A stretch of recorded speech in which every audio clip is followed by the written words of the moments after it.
Yenda and her 5 chicks. Dedicated 5 chicks. Episode 8. Queenie's demise.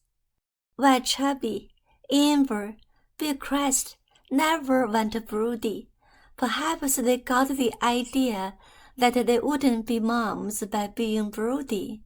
Sometimes a dream would never come true. Another spring came. The chicks were already 3 years old. They still looked young and healthy, except that their feet became rough, and Yenda still called them chicks. Sometimes Queenie and Big Crest got poopy butts, so Yenda had to bathe them. Other hens' butts were always clean and fluffy.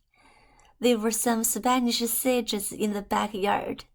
Queenie loved them. Sometimes she hid herself in them and called, "Hide and seek! Can you find me?" Then Amber would run to her and shouted, "I found you! You are here!"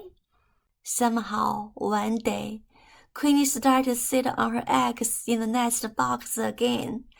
She didn't want to come out. "Queenie, please, you can't be a mom. You know that. You don't have a boyfriend," Yenda said to her. Queenie didn't listen, but sat there quietly for days. She was very, very stubborn.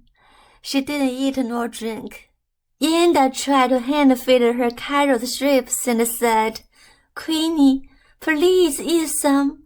Mama prepared them for you, only for you. They are sweet, crunchy, and nutritious." Queenie didn't want to eat. She put her head under her wing, as if she was very drowsy.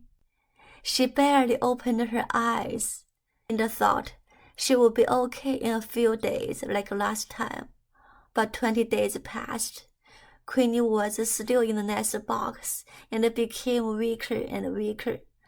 Yenda took Queenie to a bird hospital. She was too light. Yenda almost couldn't feel her weight. The vet said she would kill Queenie, and Queenie needed to be hospitalized for a week. Yenda left Queenie at the hospital, although Queenie begged, "Mama, please don't leave me here. Please take me home." Yenda expected Queenie would come back healthy.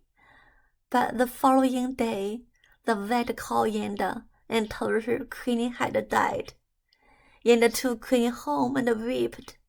She regretted leaving Queenie at the hospital and letting her die alone. "Queenie, I'm sorry," Yenda cried.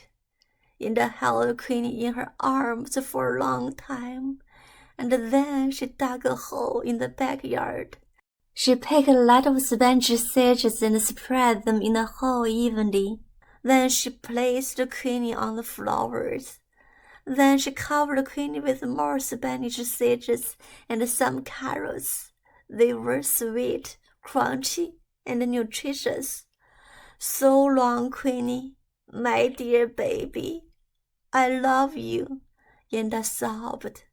"Mama, I'll be back. My sisters, I'm ready. Hide and seek. Can you find me?" Yenda heard Queenie's voice in the air. "Goo goo."